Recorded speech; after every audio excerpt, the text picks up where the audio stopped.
সুবর্ণোদয়ী যারা আছেন তাদের সাহায্যের হাত বাড়িয়ে দিয়েছেন এলাকার এবং এলাকার বাইরের লোক, তাদের সবাইকে সুবর্ণোদয়ী যারা আছেন তাদের সাহায্যের হাত বাড়িয়ে দিয়েছেন এলাকার এবং এলাকার বাইরের লোক, তাদের সবাইকে আজ সময়ের সেটা দাবি আমাদের শিক্ষকতা যারা করছি, কারণ আপনারা যারা শিক্ষকরা রয়েছেন আমার নজরে, আমি একজন সাধারণ মানুষ হিসাবে যদি আপনাদের সামনে কথাটা বলি, আমার নজরে একজন শিক্ষক বা শিক্ষিকা একজন মূর্তিকারের মতো।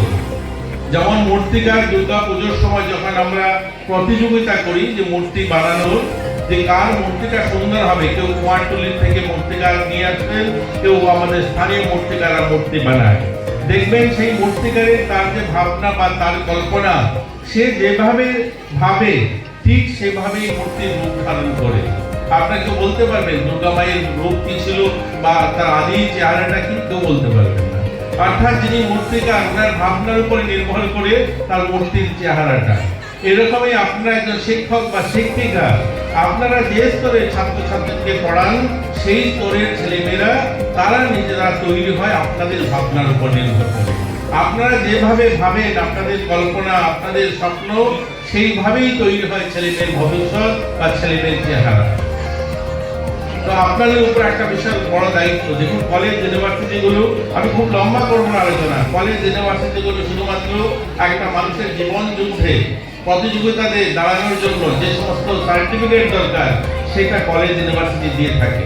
আর সঠিক অর্থে মানুষ যদি গড়তে হয়, যখন গড়ার সময়টা, সেই সময়টা আপনারা সেই পান এবং সেই সময়টা আপনারা তাদেরকে তৈরি করছে। আমরা খুশি আপনাদের এই 25 বছরে আপনারা অনেক ছেলেমেয়েদেরকে তাদের জীবনের চূড়ান্ত শিখরে পৌঁছেছেন। আমরা ধন্যবাদ জানাই আপনাদেরকে, কিন্তু আরো আমাদের প্রয়াস করতে হবে। দেখবেন একটা সময় আমাদের এই রাজ্য কেন গোটা দেশে কোথায় বৃদ্ধাশ্রম ছিল কি, কোথায় বৃদ্ধাশ্রম ছিল না। আজকে প্রত্যেকটা জেলাতে বৃদ্ধাশ্রম আছে। কেন? আমরা তো শিক্ষিত, আমরা তো উন্নয়নের শিখরে পৌঁছাচ্ছি, আমরা চন্দ্রায়ন গবেষণা করছি, আমরা বড় বড় পরমাণু তৈরি করছি। আজ আমরা যারা প্রতিযোগিতায়, আমি আপনাদের মন্ত্রী যারা বা সামাজিকভাবে যারা সমাজে প্রতিষ্ঠিত হচ্ছে, দেখুন তাদের পরিবারের মা বাবাকে বৃদ্ধাশ্রম পাঠিয়ে দিচ্ছে। অথচ মাটির মূর্তির প্রতিযোগিতায় আমরা সেই মূর্তি তৈরি করি, মায়ের পুজো করি, মায়ের পুজোর প্রতি হই, অথচ আমরা নিজেরা প্রতিষ্ঠিত হওয়ার পর মায়ের জন্য একটা রূপ তৈরি করতে পারি না, তাদেরকে বৃদ্ধাশ্রমে পাঠিয়ে দিতে হয়।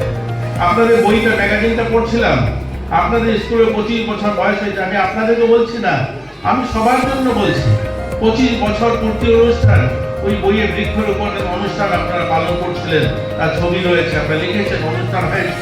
ভাবুন এই নেতাজি স্কুলটা, নেতাজি এই যে শিশু নিকেতন স্কুল, কতটুকু জায়গা, এই ছোট্ট একটা জায়গা। আমরা যদি 5 জুন সেই বৃক্ষরোপণ অনুষ্ঠানটা করে থাকি, কবে শুরু হয়েছে? 1973 রাষ্ট্রসংঘ সিদ্ধান্ত নিয়েছে গাছ লাগাতে হবে, গাছ বাঁচাতে হবে। কত বছর হয়েছে? 1973 সেই শুরু করে 50 বছর পার করে ফেলেছে। 50 বছর ধরে বৃক্ষরোপণ অনুষ্ঠান করছি, সেটা রামকৃষ্ণ মহাবিদ্যালয় হোক, আর সেটা আমাদের ভক্তি নিবেদিতা স্কুল হোক, আর শিশু নিকেতন স্কুল হোক। 25 বছর যদি আমরা সেই বৃক্ষরোপণ অনুষ্ঠান করে থাকি, তাহলে কোনো জায়গায় পা ফেলার জায়গা থাকতো না। ভাবুন আমার রামকৃষ্ণ মহাবিদ্যালয়ে 50 বছরের বেশি সময় হয়েছে, ক্যালেন্ডার কারিক্রম, রাষ্ট্রসংঘ সিদ্ধান্ত নিয়েছে গাছ লাগাতে হবে। আমরা তো গাছ প্রতি বছর লাগাই, প্রত্যেক বছর অনুষ্ঠান করছি।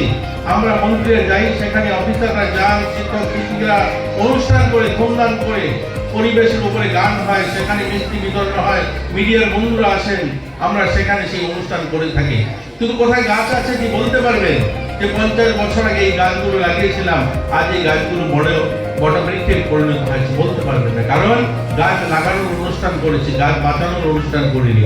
আমরা আমাদের ছেলেমেয়েদের কখনো শেখাইনি যে গাছ লাগানো নয়, গাছ বাঁচানোর সংকল্প নিতে হবে। গাছ যেটা লাগিয়েছি সেটাকে আমাদের বাঁচাতে হবে। দেখবেন কিছুদিন আগে প্রধানমন্ত্রীজি বলেছেন যে আমাদের মায়ের নামে বৃক্ষ লাগাতে হবে, মা কে নামে এক পেড়।